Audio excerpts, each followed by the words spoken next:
Boa tarde, Uribe, Tainá e todos que estão aqui conosco. Estou aqui ao lado do deputado e agora primeiro vice-presidente aqui na Câmara dos Deputados. A gente já vai começar a entrevista. Boa tarde, obrigada por conversar conosco. E já vou começar a entrevista. O senhor assume a vice-presidência, a primeira vice-presidência da Câmara, num contexto que o senhor é líder do PL e que tem a bancada com um pedido bastante específico, que é um dos pontos principais, o PL da anistia. O senhor, como primeiro vice-presidente, em caso de assumir eventualmente a presidência da Câmara, o senhor deve colocar esse projeto para andar? O senhor, qual é o futuro que o senhor prevê para este projeto do PL da anistia, no momento em que o presidente Hugo Motta ele assume prometendo equilíbrio? Bom, boa tarde, Uribe, boa tarde, Tainá, boa tarde a toda a audiência da CNN, um prazer te receber aqui, Jussara. O PL da anistia não é um PL do nosso partido, do Partido Liberal. É um PL que faz justiça a muitos brasileiros que estão passando esse momento extremamente delicado com essa condenação que lhes foram imposta. No Brasil, lá atrás, nós já tivemos anistia. Então, nós vamos lutar aqui com diálogo, com os demais líderes. O presidente, sempre presidente Arthur Lira, se comprometeu em ajudar a que a gente chegue a pautar o PL da anistia.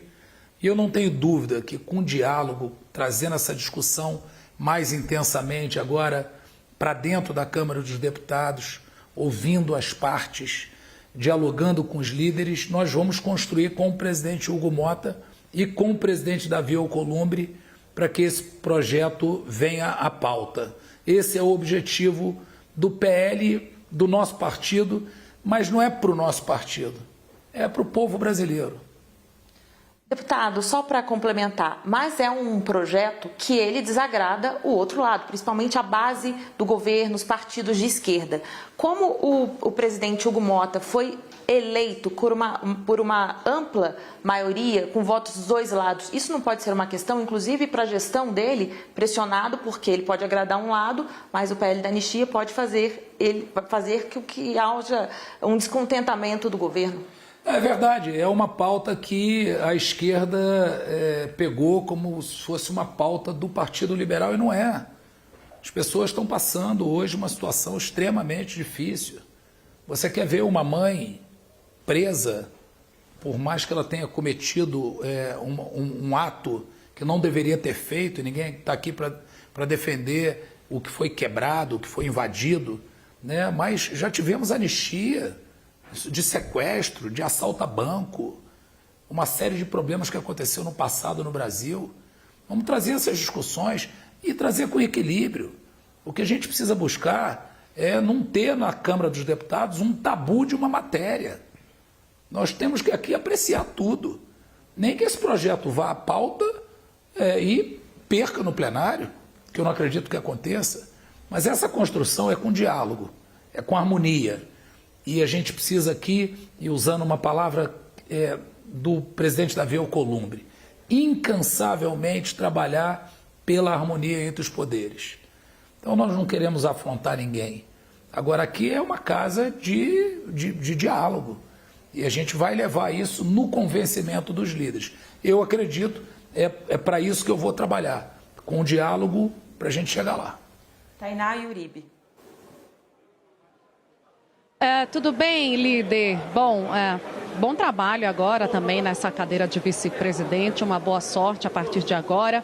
Líder, eu vou insistir um pouquinho mais no assunto, porque durante a candidatura de Hugo Motta, o assunto foi e voltou várias vezes. E ontem também em entrevista a veículos locais da Paraíba, como já mencionou a Jussara Soares, o presidente não foi muito claro, falou em equilíbrio. Em entrevista à CNN Brasil, o ex-presidente Jair Bolsonaro falou de acordo, que a votação dessa proposta havia sido prometida e teria passado pela negociação do apoio do PL à Câmara dos Deputados. Quem tem a razão nessa história? Não, na realidade, esse assunto da anistia é um desejo, não é do nosso partido, é um desejo de uma enorme maioria da população brasileira. E a gente está aqui representando a população brasileira para trazer para a pauta aquilo que é bom para o Brasil, aquilo que faz justiça. E o nosso Partido Liberal vai trabalhar nesse sentido. Essa questão do acordo, foi feito um acordo com o presidente Arthur Lira, que disse, e eu acredito na palavra, o presidente Arthur Lira tem uma força enorme, com seu prestígio, foi um dos grandes responsáveis, e aliás foi o grande responsável, junto com o presidente Marcos Pereira, pela colocação do nome do nosso atual presidente Hugo Motta. Então, o presidente Arthur Lira se comprometeu no avanço da pauta da anistia aqui. O presidente Hugo Motta, ele é presidente de todos. É natural que ele, como teve aí 445 votos, uma parte do Congresso da Câmara dos Deputados hoje, e falando do Senado também, do Congresso Nacional, tem uma parte a favor, tem uma parte contra. Na condição de candidato a presidente da Câmara, é sempre um constrangimento quando tem uma pauta que divide a casa, o presidente se colocar de forma clara. Eu, sinceramente, no íntimo do presidente Hugo Motta, eu acho que o presidente Hugo Motta é a favor da anistia. Mas acho também que isso tem que ser construído pela maioria, né? E o presidente é uma pessoa equilibrada. A gente vai construir esse diálogo aqui com os líderes e trazer essas histórias desses brasileiros que estão passando hoje, que estão presos hoje em função daquele acontecido aqui para dentro da Câmara. Tem aquele ditado, velho ditado popular, o que os olhos não vê, o coração não sente. Então aqui os deputados precisam ver de perto o que está acontecendo com todas essas famílias. Líder, é prerrogativa do presidente da Câmara dos Deputados abrir processo de impeachment. Caso Hugo Motta se licencie do cargo e o senhor assuma a presidência da Câmara dos Deputados, o senhor abrirá o processo de impeachment contra Luiz Inácio Lula da Silva? Olha, uma das principais características importantes de quem está na política e na vida pública, ou até na vida privada de qualquer um de nós, é lealdade, e isso está acima de tudo. Nem eu, nem qualquer outro nome que tivesse no meu lugar como primeiro vice-presidente poderia tomar uma atitude de abrir um impeachment contra o presidente da República sem estar de acordo com o presidente Hugo Motta. Senão seria uma deslealdade. O presidente da Câmara é o deputado Hugo Motta. Eu, ocupando a presidência da Câmara, eu não posso tomar uma decisão sem estar de acordo com o presidente, senão seria uma deslealdade. Eu acho que existem muitos pedidos de impeachment. Por exemplo, a questão do pé de meia. É uma questão, e aí vou usar também já um ditado aí popular, é um batom na cueca. O assunto é extremamente grave, mas essa prerrogativa, mesmo que eu a tenha representando o presidente da Câmara no momento que ele estiver ausente, é verdade, a pauta passa a ser do vice-presidente, eu jamais poderia fazê-lo sem estar de acordo com o presidente Hugo Motta, mesmo entendendo que num caso ou no outro exista razão para tal. Agora, eu insisto num assunto. Eu acho que a Câmara precisa estabelecer diálogo entre os líderes. O Brasil não precisa hoje de confronto. Nós precisamos de diálogo entre os líderes, a harmonia entre os poderes. É para isso que eu vou trabalhar aqui. Ajudando ao governo, quando o projeto for bom para o povo brasileiro, essa é a determinação do presidente Bolsonaro, nós vamos estar votando com o governo se o projeto for bom para ajudar a vida dos brasileiros. E sendo radicalmente aqui contra quando a gente achar que isso não é bom para o povo brasileiro. Deputado, vou mudar um pouquinho de tema. Um dos assuntos também que essa nova comando da Câmara começa é sobre o futuro das emendas parlamentares. O senhor apresentou no final do ano, começou a colher assinaturas para uma PEC que torna todas as emendas impositivas. O senhor já colheu todas essas assinaturas, vai apresentar essa PEC ou o senhor acredita que vai haver um entendimento com esse novo comando da Casa, com o Supremo Tribunal Federal para os desbloqueios e a organização, né, para o atendimento desses critérios de transparência e rastreabilidade? Como que isso vai ser tratado? Para deixar esse assunto bem claro, o que é uma emenda parlamentar? É um recurso que o deputado ou o senador indica para a sua cidade ou para o seu estado. Olha a importância disso. Você tem uma comunidade que esteja carente na área da saúde. O deputado indica uma emenda para construir um posto de saúde. Você tem uma comunidade que necessite de uma ponte. O deputado indica uma emenda para isso. Você tem uma comunidade que precisa investir naquela escola. Você indica uma emenda para a educação. A emenda parlamentar, ela chega na ponta das cidades. Isso é inegociável. E é um direito do parlamentar. Agora, o que não se pode fazer é criminalizar a questão das emendas. E por isso eu apresentei essa PEC, que tornaria obrigatório, né, impositivo, aumentaria o valor das emendas dos deputados para atender os seus municípios e os seus estados. É óbvio que, na minha opinião, mais uma vez, a gente precisa buscar o diálogo e o entendimento. Eu vou só dar um número para você, Jussara. Esse valor, nós estamos tratando em algo em torno de 9 bilhões de reais. Para você atender, para os 500 deputados, 513 deputados e 81 senadores enviarem recurso para o seu prefeito, para o seu vereador, para o cidadão que está nos assistindo aqui agora. Quando o governo não corta gasto, quando a economia não tem credibilidade, a inflação vem. O Banco Central tem que aumentar a taxa de juros. Semana passada o Banco Central aumentou a taxa de juros em 1%. Sabe quanto custa para o cidadão brasileiro 1% no aumento da taxa de juros? 100 bilhões de reais aproximadamente que o Brasil paga para rolar a sua dívida. 1%. Nós estamos falando de 10 bilhões de reais de emenda para os municípios. Então a gente precisa ter esse entendimento. E outra coisa que eu concordo com o ministro Flávio Dino, transparência total e absoluta nas emendas. Não tem por que ser diferente.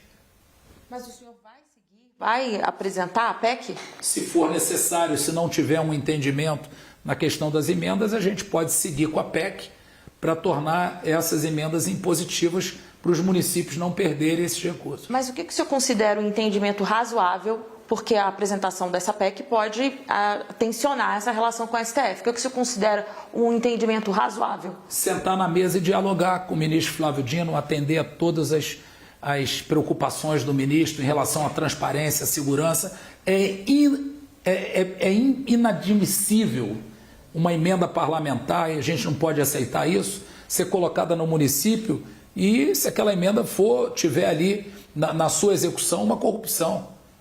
O parlamentar tem que ser punido exemplarmente, ou o prefeito, ou quem executa, qualquer um que estiver envolvido em coisa errada. Então o ministro tem razão nisso, mas a gente não pode criminalizar as emendas parlamentares. O ministro Flávio Dino foi governador, aliás, um governador que foi reeleito, né, sempre teve votações super expressivas, foi senador antes de ser ministro, ele sabe o quanto é importante para as cidades uma emenda parlamentar de um senador ou de um deputado. Agora, eu concordo com o ministro sobre a transparência desse processo, tem que ser absoluta. Uribe Tainá.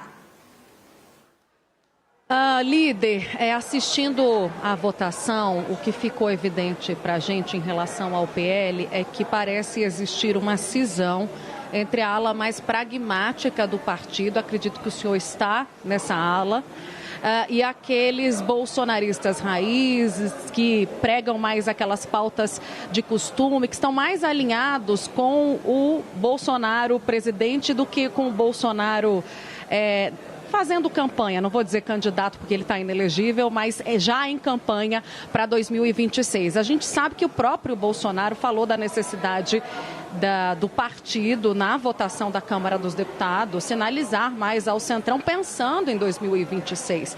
Como é que o senhor pretende agir ou até conversar com o novo líder, né? Agora Sóstenes Cavalcante, que eu considero que seja da ala mais bolsonarista raiz, a partir desses votos que foram destinados a outros candidatos, né, votos de repúdio na eleição da Câmara dos Deputados. É possível aglutinar novamente e caminhar junto? O que acontece com essas pessoas que se rebelaram durante a votação da Câmara dos Deputados, a despeito da orientação da cúpula do partido? Tainá, muito boa a sua pergunta e a sua colocação sobre o ocorrido aqui na votação da presidência da Câmara em relação a esses parlamentares. Primeiro, você falou inegibilidade do Bolsonaro. Nós temos certeza e a gente vai buscar que o presidente se torne elegível e o presidente é o nosso candidato a presidente da República em 2026. É para isso que o PL vai trabalhar dentro e buscar o Poder Judiciário para que isso aconteça. Em relação a esses parlamentares que deram um voto, e você usou uma expressão aí bacana, um voto de repúdio. A gente não faz política com repúdio. Nós precisamos, na política, de união. A direção do presidente Bolsonaro e do presidente Valdemar Costa Neto era da unidade da Câmara dos Deputados e da unidade do Senado Federal, da Câmara com o presidente Hugo Mota e do Senado com Davi Alcolumbre. Esses deputados que fizeram esse repúdio, a gente vai conversar com esses deputados, bater um papo com eles, como eu conversei, para eles entenderem que com repúdio as coisas não funcionam aqui na Câmara dos Deputados. Foi o tamanho do espaço do PL para nós trabalharmos, inclusive esses deputados que deram essa votação ao outro candidato, eles vão precisar dos espaços que nós temos. Teremos comissões importantíssimas na Câmara, temos comissões importantíssimas no Senado, como a Comissão de Infraestrutura, para o senador Marco Rogério será o presidente, como a Comissão de Segurança Pública, o senador Flávio Bolsonaro será o presidente. Nós temos a primeira vice-presidência do Senado. Isso tudo fruto de acordo. Então, esses parlamentares, que são parlamentares que às vezes têm esse tipo de atitude, foi contra a minha vontade, nós vamos dialogar com eles, que é para eles entenderem que o nosso acordo foi para fortalecer o PL, para a gente poder trabalhar mais aqui dentro. Líder, escala 6x1. É uma PEC da deputada Erika Hilton. Como o PL vai se posicionar em relação a ela?